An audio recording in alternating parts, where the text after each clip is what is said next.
Si no te sobrecoge la cólera de una tormenta en el despertar abrupto de un susurro nocturno, acompáñanos por la desértica tierra encantada de los relatos. Busca en el refugio desolado de nuestro podcast. Penetra en los sueños de este hogar hechizado por el horror, donde podrás escuchar narraciones de cuentos al abrigo de la noche plutónica. Atrévete si temes a largos intervalos de horrible cordura. Si crees que no hay mayor terror que la tortura de lo cotidiano, vente a criar cuervos con nosotros. Escucha Territorio Extrañer.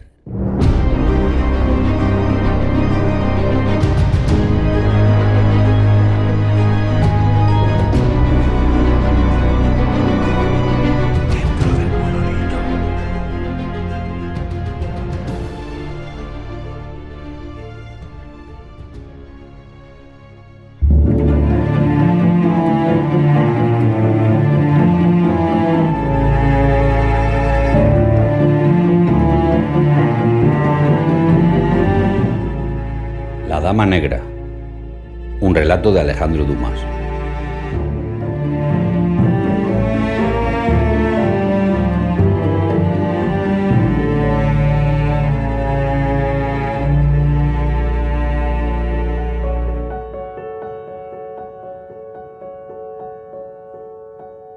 Hacía ya 200 años que el castillo no era sino un montón de piedras derruidas.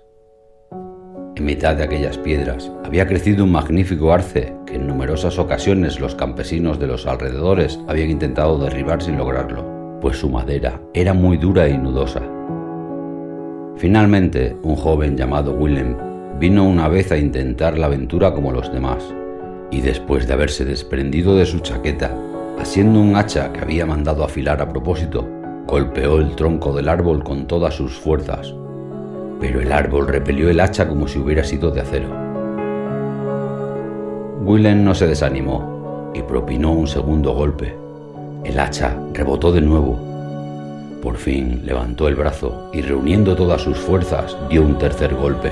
Pero como al propinar este tercer golpe oyó algo semejante a un suspiro, levantó los ojos y vio delante de él a una mujer entre 28 y 30 años, vestida de negro y que habría sido perfectamente bella si su palidez no hubiera dado a toda su persona un aspecto cadavérico que indicaba que desde hacía mucho tiempo aquella mujer ya no pertenecía a este mundo.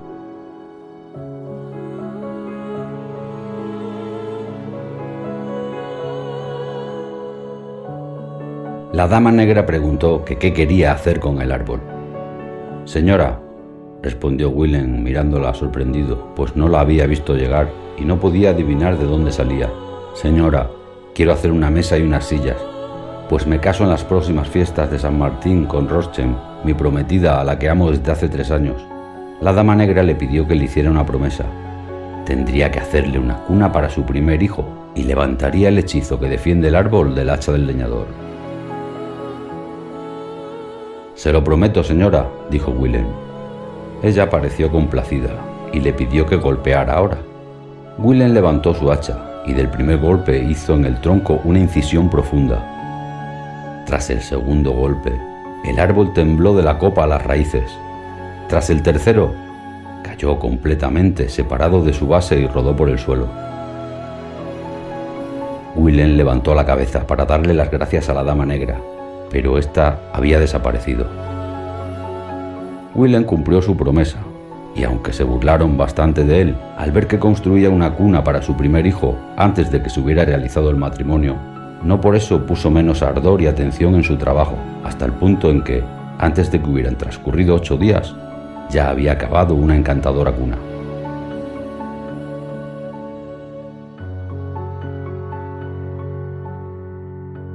Poco después se desposó con Roschen y 9 meses después ella dio a luz a un hermoso niño que colocaron en la cuna de arce. Aquella misma noche, cuando el niño lloraba y su madre desde la cama lo mecía, la puerta de la habitación se abrió y la Dama Negra apareció en el dintel, llevando en la mano una rama seca de arce.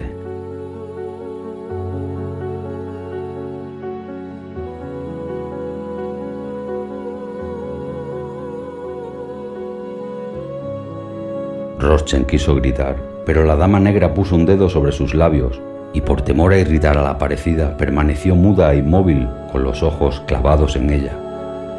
La dama negra se acercó entonces a la cuna con paso lento, sin producir ruido alguno. Cuando llegó junto al niño, unió las manos, rezó un momento en voz baja, besó la frente del pequeño y se dirigió a la pobre madre, que estaba aterrorizada. Rochen, coge esta rama seca que procede del mismo arce del que está hecha tu cuna. Guárdala con cuidado. Y tan pronto como tu hijo haya alcanzado los 16 años, introdúcela en agua pura. Luego, cuando le hayan salido hojas y flores, dásela a tu hijo y pídele que vaya a tocar con ella la torre del lado oriente. Eso le traerá a él felicidad y a mí la liberación. Luego dejó la rama seca en las manos de Rochen y desapareció. El niño creció y se convirtió en un hermoso joven. Un buen genio parecía protegerlo en todo cuanto hacía. De vez en cuando, Rochen le echaba una mirada a la rama de arce que había colocado debajo del crucifijo, junto al boj bendecido el domingo de Ramos. Como la rama estaba cada día más seca, ella sacudía la cabeza, dudando que una rama tan seca pudiera llegar a tener hojas y flores. No obstante, el mismo día en que su hijo cumplió los 16 años, no dejó de obedecer las órdenes expresas de la Dama Negra. Cogiendo la rama de debajo del crucifijo, fue a colocarla en medio de un manantial del que brotaba agua en el jardín. Al día siguiente fue a ver la rama y le pareció que la savia empezaba a circular por debajo de la corteza. 2 días después vio cómo se formaban brotes, y al día siguiente esos brotes se abrieron. Luego crecieron las hojas, aparecieron las flores, y al cabo de 8 días de haber estado en el manantial, la rama estaba como si la acabaran de cortar del arce. Entonces Rochen buscó a su hijo, lo condujo al manantial y le contó lo que había sucedido el día de su nacimiento. El joven, aventurero como un caballero andante, cogió de inmediato la rama e inclinándose ante su madre le pidió su bendición, pues quería iniciar su aventura en aquel mismo instante. Rochen lo bendijo y el joven se dirigió de inmediato hacia las ruinas del castillo. Era ese momento del día en el que el sol, al ocultarse en el horizonte, hace subir la sombra de los lugares profundos a los más elevados. El joven, pese a ser valiente, no estaba exento de esa inquietud que experimenta el hombre más animoso en el momento en que se enfrenta a un acontecimiento sobrenatural e inesperado. Cuando puso el pie en las ruinas, su corazón latía con tanta intensidad que tuvo que detenerse un instante para respirar. El sol se había ocultado por completo, y la oscuridad empezaba a alcanzar el pie de las murallas, cuya cima estaba aún dorada por los últimos rayos de luz. El joven avanzó con la rama de arce en la mano hacia la torre del oriente, y allí encontró una puerta. Llamó 3 veces, y apareció la Dama Negra en el dintel. El joven dio un paso atrás, pero la aparecida tendió una mano hacia él y con voz dulce y rostro sonriente le pidió que no temiera, pues era un día feliz para ambos. El joven preguntó quién era y qué tenía que hacer. Le dijo que era la dama del castillo y que, como podía ver, la suerte de ella y la del propio castillo eran similares. Él una ruina y ella una sombra. Y prosiguió contando que de joven estuvo prometida con un joven conde que vivía a unas leguas de allí, en el castillo cuyos restos aún llevan su nombre. Después de haberle dicho que la amaba y haberse asegurado de que ella compartía su amor, la abandonó por otra mujer que convirtió en su esposa. Pero la felicidad no duró mucho. El conde era ambicioso y entró en la liga contra el emperador y murió en un combate en el que su partido fue derrotado. Entonces, los partidarios del emperador se desperdigaron por las montañas, pillando e incendiando los castillos de sus enemigos. El castillo de Windeck fue pillado e incendiado como los demás, y la joven condesa huyó con su hijo en los brazos.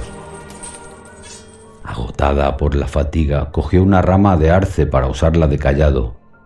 Había visto desde lejos las torres de este castillo, y como ignoraba lo que había habido entre su marido y ella, vino a pedir hospitalidad. Pero si ella no la conocía, La dama negra sí conocía a la condesa.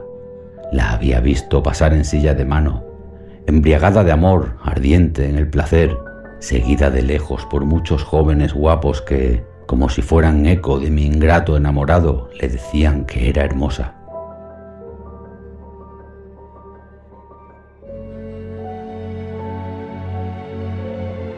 Pero en lugar de apiadarse de ella, como debía hacerlo una cristiana, su odio se despertó.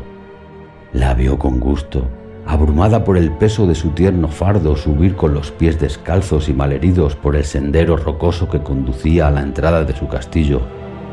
Pronto se detuvo sobre la colina que domina aquel lago de agua oscura. Haciendo un esfuerzo, hundiendo su cayado en la tierra para apoyarse en él, tendió sus brazos en los que estaba su hijo y, moribunda, se dejó caer exhausta, abrazando a su pobre hijito sobre el pecho.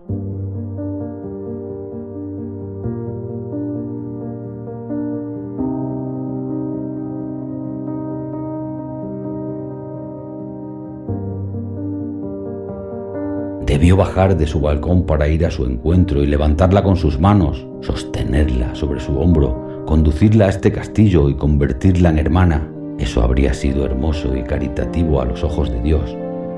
Pero se sentía celosa, incluso después de la muerte del conde, y quiso vengarse de su pobre e inocente esposa.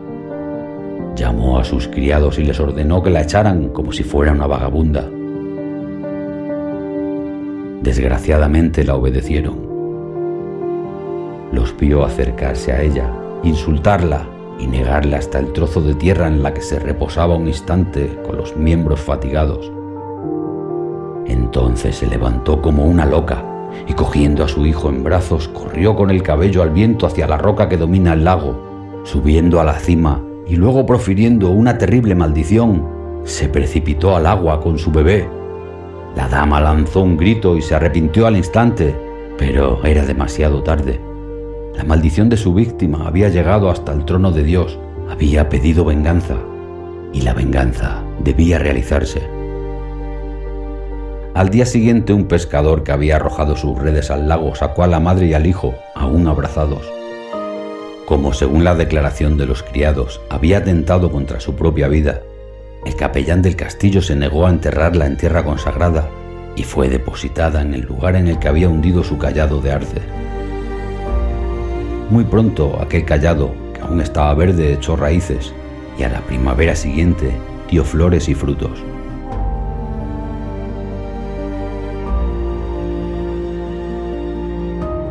Devorada por el arrepentimiento, sin tranquilidad durante los días ni reposo durante las noches, pasaba el tiempo rezando de rodillas en la capilla o deambulando en torno al castillo.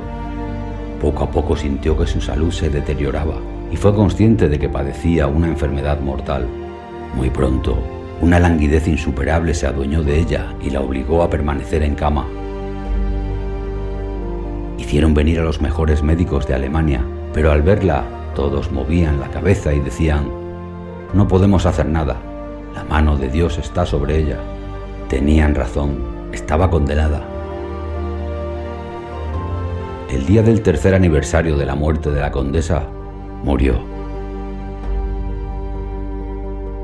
Por sugerencia de ella, la vistieron con el vestido negro que había usado en vida con el fin de llevar, incluso después de la muerte, luto por el crimen. Y como, pese a ser muy culpable, la habían visto morir como una santa, la depositaron en la cripta funeraria de su familia y sellaron sobre ella la losa de su tumba. La misma noche del día en que allí la depositaron, en medio de un sueño mortal le pareció oír sonar la hora del reloj en la capilla. Contó las campanadas, 12. Tras la última, le pareció que una voz le decía al oído que se levantara. Reconoció la voz y gritó al Señor y preguntó si no estaba muerta, si era un sueño eterno en su misericordia y si iba a devolverle la vida. «No», dijo la misma voz, «no temas. Solo se vive una vez. Estás muerta, pero antes de implorar mi misericordia es necesario que des satisfacción a mi justicia». Tembló y preguntó qué iba a ordenar. «Errarás, pobre alma en pena, respondió la voz, hasta que el arce que da sombra a la tumba de la condesa sea lo suficientemente grueso como para proporcionar tableros para la cuna del niño que te liberará. Levántate pues de tu tumba y cumple mi designio. Entonces, con la punta de un dedo levantó la losa del sepulcro y salió, pálida, fría, inanimada, y deambuló alrededor del castillo hasta que se oyó el primer canto del gallo. Entonces, como impulsada por un brazo irresistible, entró en la torre cuya puerta se abrió y se tendió en la tumba, cuya tapa se cerró sola. La segunda noche fue igual, y todas las noches que siguieron a la segunda.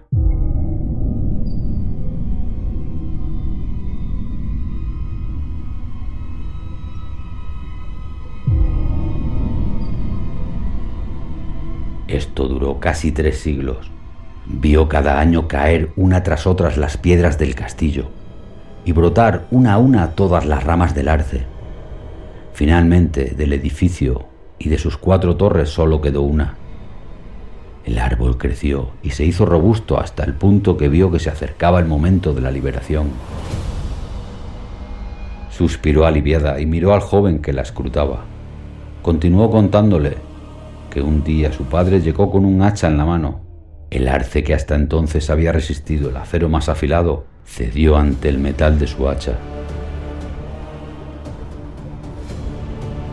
El Señor había cumplido lo que le prometió.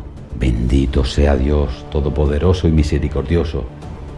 El joven hizo la señal de la cruz y preguntó si tenía que hacer algo.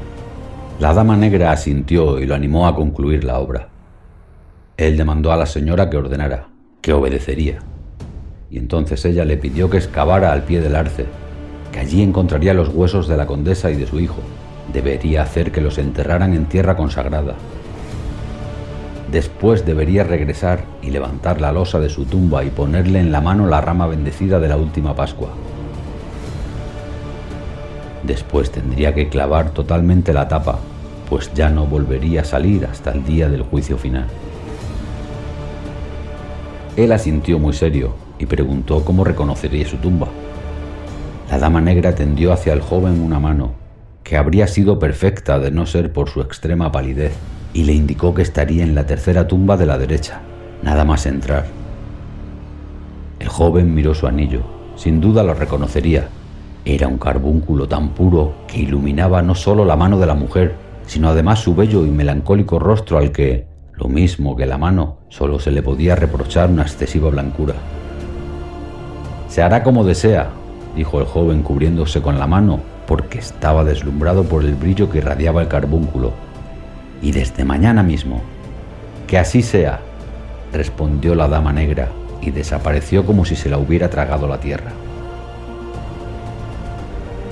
Él sintió que acababa de producirse algo muy extraño. Retiró la vista de la mano y miró a su alrededor. Estaba solo en mitad de las ruinas, con la rama de arce en la mano frente a la puerta de oriente, y esta puerta estaba cerrada.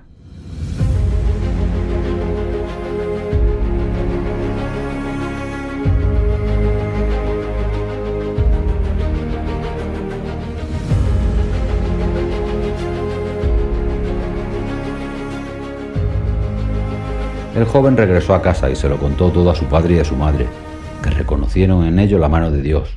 Al día siguiente avisaron al párroco, que acudió al lugar indicado por el joven entonando el Magnificat, mientras 2 enterradores excavaban al pie del arce.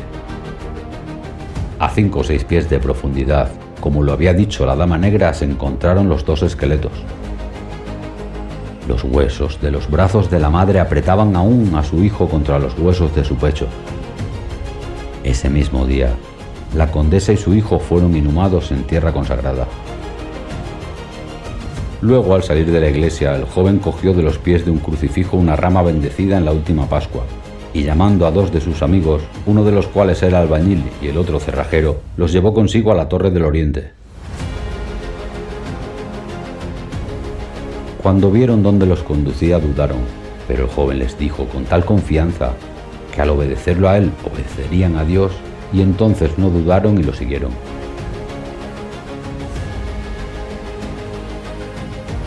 Al llegar a la puerta de la torre, el joven se percató de que había olvidado la rama de arce que había tocado en la víspera. pero pensó que su rama bendecida tendría sin duda el mismo poder, y no se equivocó. Apenas el extremo de la rama seca hubo rozado la maciza puerta, ésta giró sobre sus goznes, como si la hubiera empujado un gigante, y una escalera surgió ante ellos. Encendieron las antorchas de las que se habían provisto y descendieron. Tras el 20º escalón llegaron a la cripta. Decidido, se dirigió a la tercera tumba y llamó a sus 2 acompañantes para que le ayudaran a levantar la tapadera. Una vez más dudaron, pero su compañero les aseguró que lo que iban a hacer, lejos de ser una profanación, era un acto de piedad. Unieron pues sus fuerzas y destaparon la tumba. Contenía un esqueleto descarnado en el que el joven no logró reconocer a la bella mujer que le había hablado en la víspera, y a la que solo podía reprochársele una palidez excesiva. Pero en los huesos de sus dedos vio brillar el magnífico carbúnculo, una joya sin par en el mundo. Le colocó en la mano la rama bendecida, cerraron la tumba e invitó a sus amigos a sellarla lo más fuerte posible. Los 2 acompañantes así lo hicieron.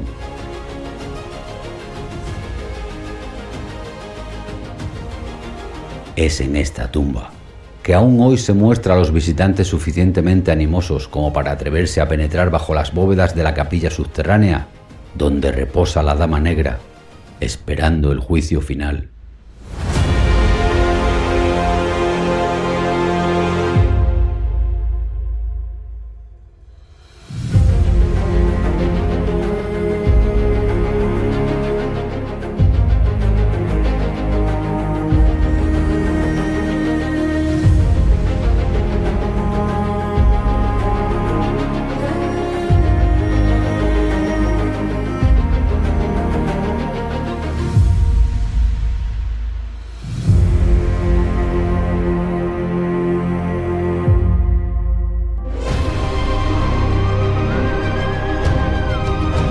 Si has escuchado hasta el final sin someterte al embrujo de las tierras del sueño y te ha gustado, dale al corazón, suscríbete, comenta, tómate una birra, besa a tu pareja o comparte nuestro contenido en tus redes.